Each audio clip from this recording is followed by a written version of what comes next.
साहब के हवाले से आप ये बताइएगा निजामी साहब के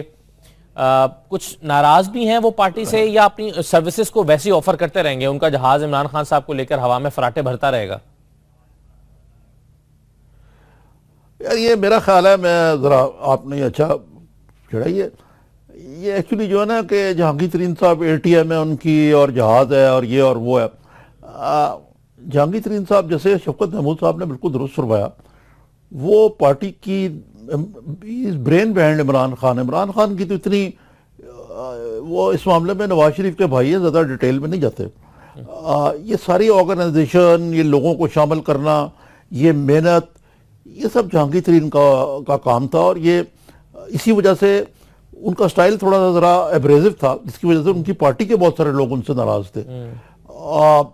मेरा ख्याल से ये खुला इमरान खान साहब को फिल करने में